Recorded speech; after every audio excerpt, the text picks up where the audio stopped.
Magandang hapon Luzon, Visayas, Mindanao. Ako po inyong kapuso, Alan Gatus. Samahan niyo po ako sa loob ng 30 minutong programang Talakayan, Komentaryo at Opinyon o TKO. Pag-usapan ho natin ang mga isyu na nakakaapekto sa inyong pang-araw-araw na pamumuhay. Partikular yung isyu po na may kinalaman sa mga plaka ng mga sasakyan. Opo, kung kayo pa ay partikular ang pag-uusapan ho natin yung mga nangangailangan ng plaka dito sa Metro Manila. Nako, ito ho yung magiging topic ho natin ngayon. Kaya dun sa mga kababayan po natin na nakatutok sa mga oras na ito, na kung kayo yung mga may reaksyon, mag-text lang po sa 0917-594-5941. Ilagay po inyong mga pangalan at susubukan namin na basahin ang inyong mga mensahe. At ganyan na rin naman po dun sa pagsubaybay ninyo sa aming mga social media accounts. Pakipollow lang po ang Super Radio DCWB Facebook, sa X, na dating Twitter at sa TikTok. Pwede rin po na mag-subscribe sa Super Radio DCWB YouTube account.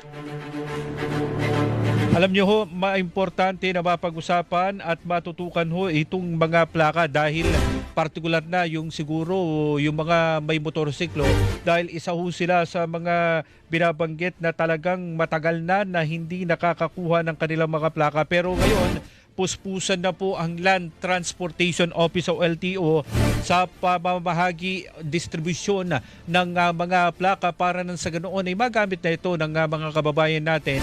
Lalo pat malaking bagay ho ang pagkakaroon ng plaka. Lalo na kung ang isa ho kasi na dahilan kung bakit kailangan ng plaka, may mga matagal, yung iba nga, baka naibenta na o nasira na yung mga motor pero hindi pa rin nakakakuha ng plaka. At importante rin ho ito para pagkakakilanlan ng may-ari ng plaka. Sa ngayon nga ho, batay dun sa pinakuha impormasyon na nakuha natin mula sa Land Transportation Office o LTO, mahigit 2,000 yung mga naipamahagi ng mga plaka sa patuloy na ginagawang distribusyon sa mga may-ari ng motorsiklo, mga sasakyan din ng ating mga kababayan. Alam nyo ho, meron na ngayon na dun pumunta lang ho kayo sa eGov app, pwede nyo na makita at pwede na kayong humingi ng appointment sa pagkuha ng plaka. Pero alam nyo, ang maganda ho dito, talagang marami ng pamamaraan na ginagawa ang LTO sa tulong na rin at sa kautusan na rin ng Department of Transportation sa panguna nito si Secretary Vince Dizon para nang sa ganoon makakuha na ng plaka yung ating mga kababayan. Lalo pat binabanggit ho ng LTO, talagang pinagmamalaki nila yung backlog na dati-rati milyon-milyon. Nako, nasolusyonan na ho nila. At para ho pa mas matalakay po natin itong issue na may kinalaman po sa plaka. Ang balitang ito ay hatid sa inyo ng Rhea Generics. Tunay na world class ang kalidad sa abot kayang halaga. Kapag may reseta ang doktor, piliin ang world class. Piliin ang Rhea Generics. Baka kasama po natin ang hepe ng plate section ng LTO-NCR, itong si Sir Lito Pandi. Kasama niya ho si Miss Beverly Benin, yung assistant po ng plate section ng LTO-NCR. Magandang hapon po sa inyo at welcome po sa programang Talakayan, Komentaryo at Opinyon o TKO, Sir Lito at Ma'am Beverly. Magandang hapon Sir Alan at sa mga tagapakinig. Maraming salamat sa pagbibigay sa amin ng pagkakataon para i-share yung program ng LTO-NCR. Nako, maraming salamat po Ma'am Beverly at Sir Lito sa pagkakataon po na ibinigay niyo po sa programang TKO dito po sa Super Radio. Alam niyo kasi talagang ito matagal na hong hinihintay ng ating mga kababayan, pero ang pinakamagandang development dito puspusan po yung ginagawa ng LTO para nang sa ganoon may pamahagi na po dun sa mga may-ari ng mga plaka na makuha at matanggap po nila, Sir Lito, di ho ba? Tama po yun. Puspusan po yung ginagawa naming activities, including po yung roadside inspection and yung mall activities po namin. Talagang halos araw-araw po lumalabas ang aming team para makapagbigay ng plaka sa ating mga kapwa riders. Ito ho ay sa ilalim ng tinatawag na Palit Plaka Program. Para ho sa mga kababayan po natin, ano ho ba itong Palit Plaka Program po na ito, Sir Lito? Actually, ang Palit plaka program po ay kasama na po dyan yung pagbibigay ng plaka doon sa ating mga motorista na gumagamit pa ng temporary plates. Ibig sabihin, ang MB file pa yung ginagamit nilang plaka. Yan po ay kasama doon sa program na bibigyan po natin ng bagong format na plaka. Aside doon sa may na-issue namin na 7 character plates at yung old format na 6 character plate. Kasama po yan sa papalitan ng LTO. Siguro parang para maintindihan po ng nating mga kababayan, ano ho ba tong new character at ano po tong old character na binabanggit po nyo sa pagdating sa mga plaka, Sir Lito? Paliwanag sir ni Ma'am Bebs para doon sa bagong format ng plaka natin. Sige po, Ma'am Beverly. Apo sir, regarding po dun sa 7 character, ito po yung compose ng 2 letter at saka po 5 number po na nasa mali po na format po ng plaka. At saka po yung color green po natin na plaka na composed din po ng 6 digit pero nasa mali po siya na format. Papalitan po natin siya ng color black and white dun po sa new format na 6 character po na mas malaki po siya at readable po. Ibig sabihin mas maganda na itong plaka natin at ito hubang format na to mas mahigpit yung security feature para hindi ho tinapapeke at madali itong i-distinguish kumpara doon sa mga ginagaya o nilalagay at sinasalpak lang ng mga plaka, Ma'am Beverly. Opo sir. Ayun, mas maganda. Opo, ano po siya, mas malaki po siya, tsaka meron po siyang mga secret feature po dun sa mismong plaka po, sir. Na hindi basta-basta magagaya po. Opo, sir. Hindi po siya basta-basta magagaya po. Opo. Kung magaya man siya, Sir Alan, kitang-kita kaagad namin yung fake na plaka at saka hindi. Alam mo naman tayong mga Pinoy, mahilig gumaya ng kung ano, kahit nga license, gagaya sa recto. Ang pinakamaganda niyan na Sir Alan, kung makita man namin na gumagamit ng fake, automatic yan, mahuhulihin agad ng LTO. Opo. Kaya wag nyo na hong tatangkayin doon sa mga nakikinig po sa atin na mameke ng mga plaka dahil yan ay labag sa batas at pwede rin kayong pagkultahin at makasuhan kapag yan ang ginamit. Sa ngayon ba, Sir Lito, dito po sa Metro Manila, gaano na po karami yung naipamahagi po natin sa kabuuan na mga plaka at gaano pa po yung karami yung kakulungan na kailangan po nating mapamahagi, Sir Lito?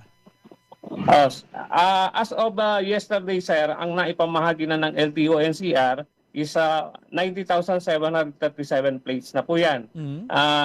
Medyo malayo pa po doon sa actual na datos na aming dapat habulin. Nasa 1.4 million po kasi yung datos na yon. Pero yung kabuuan po doon sa datos na yon, kasama na po dyan yung mga lumang plaka. Ibig sabihin yung ipapalitan namin plaka. Mga existing plates, napapalitan po namin. So sa backlog po, yung talagang walang plaka, malapit na po namin mahabol yan. At yung nga po ang aming objective para doon sa aming ginagawang mga roadside inspection at saka yung mall activities. Opo. Ito, Sir Lito, no, karamihan o majority po nung mga talagang tinututukan natin na magkaplaka, mga motorsiklo po talaga, no, Sir Lito, no? Yes, sir. Kasama po yung tricycles, kasama po dyan, motorcycles and tricycles. So, motorcycle at tricycle, at ito, gaano karami yung dapat na maipamahagi po natin ng mga plaka dito, Sir Lito? Yun nga po, base doon sa datos na hawak namin, nasa 1.4 million sa NCR pa lang. Pero kung sa kabuuan po, sa LTO, kabuuan nationwide, nasa 6 million mahigit po yan. At ito, kasi dati binanggit na po ni ASEC Bigor Mendoza na halos solved na yung ating problema sa plaka. Ibig sabihin, yung nasa 1.4 na yan, whether yung luma o wala pa talagang plaka, available na yung plaka na yan, Sir Lito. Tama po yun. Yung supply po ng plaka para sa motorcycle at tricycle sufficiente na po para ma-cover yung mga papalitan pa rin natin na mga lumang plaka. Opo. Ito, yung mga nagtitext sa atin ngayon, Sir Lito, ang mga tinatanong kung sila daw ba bibili ng motor ngayon, gaano katagal bago nila matanggap yung yung plaka nila? Meron ho ba talagang dapat standard na sinusunod na panahon para nang sa ganoon matanggap po yung kanilang mga plaka, Sir Lito? Meron po. Dapat po kung na-register na ng inyong dealer ang inyong mga motorsiklo, dapat po within 3 days makukuha po nila yung plaka sa dealer. Yan po ay sa kadahilanan na yung pong mga plaka na yan is readily available na po sa LTO. Meaning mga pre-embossed plates na po yan na kapag nag-register si dealer, automatic may maasa yun sa kanyang plaka. Kaya makikita ng ating mga motorcycle owner na may naka-reflect ng plaka po sa kanilang ORCR. Ibig sabihin po, pag may naka-reflect ng ganyan, is ready na po yung plaka. Pwede na lang makuha sa dealer within 3 days after nung initial registration. Nako, ito, sabi ko na sa inyo, Sir Lito, Ma'am Beverly, nako, maraming mga interesadong mga nakikinig at mga nanonood po sa atin ngayon. Ito, mga nagtatanong, saan po kukuha ng plate? Kasi binabanggit daw po ng dealer nila sa Cubao, wala pa. Paano to, Sir Lito, Ma'am Beverly? Regarding po dun sa tanong na yan, pwede po nilang mag-inquire sa aming plate online facility through ang website po namin ltoncr.com.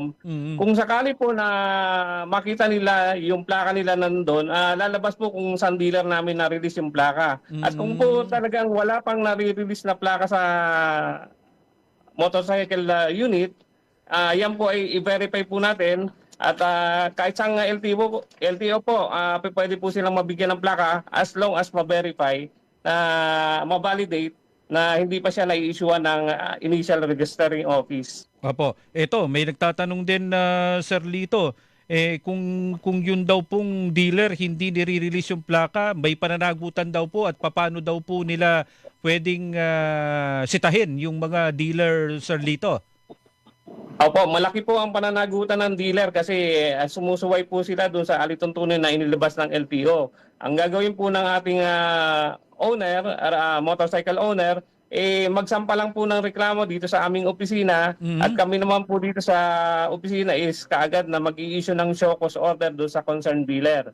At kapag napatunayan po na talagang lumabag sila, malaki po ang penalty ng isang dealer. Nako, so hindi na pwedeng idahilan ng dealer na walang nire-release ang LTO na plaka dahil sabi nyo nga ho, 3 days lang dapat. 3 days lang available na dapat ang plaka kung talagang ito ay nai-release na ng LTO, Sir Lito. Tama po yun, sir. Dapat ma-release kagad sa kanila. Ma-inform sila within 3 days na pwede na nilang kunin sa kanilang opisina yung mga plaka. Nako, ito, hindi ko alam kung masasagot nyo po ito dahil sa bandang Pampanga ho to, Sir Lito, pero nagtatanong. Yes, sir. Yes, sir. Model 2022 daw. Available na daw kaya yung plaka mula sa Concepcion, Davao, Pampanga? Si Antonio Sanggalang nagtatanong, Sir Lito.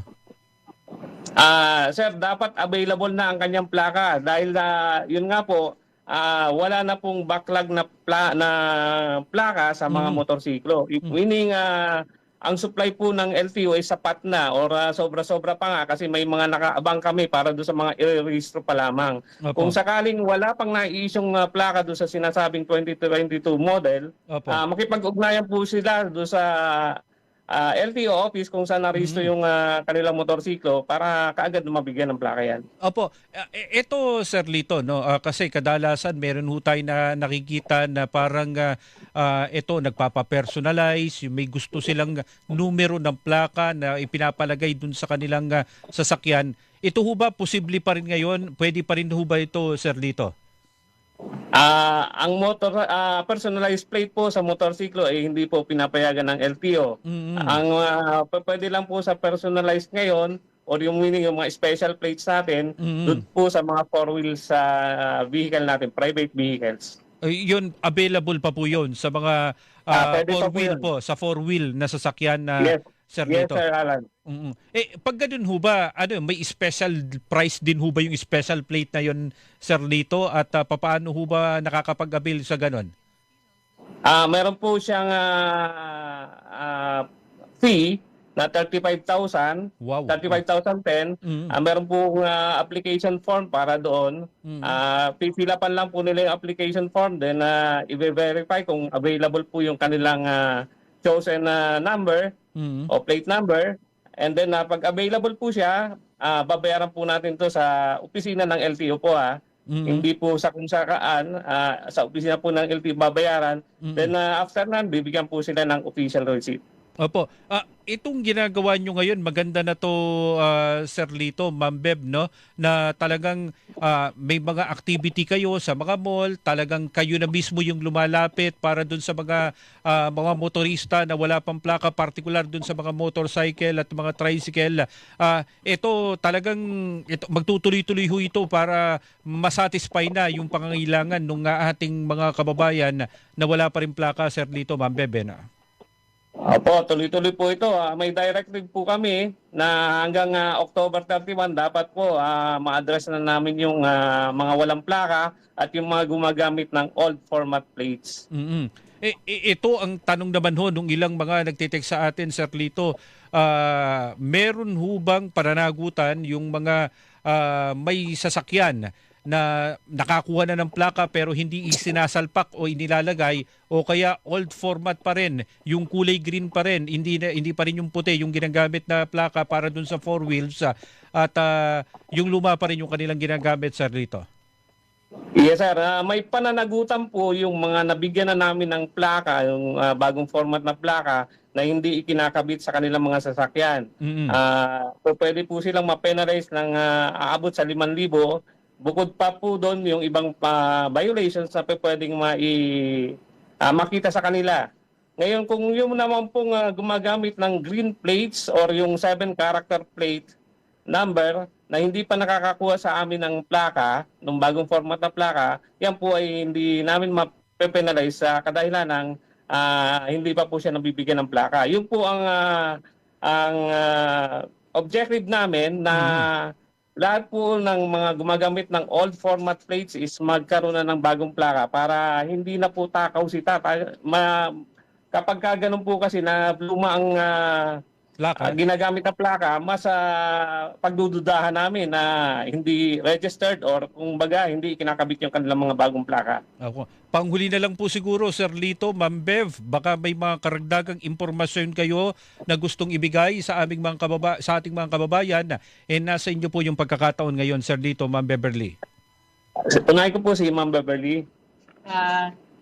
Sa mga nakikinig po ng mga rider po, meron po kaming mga activity sa mga malls po on August 18 sa Robinson Novaliches, 3 to 7 p.m.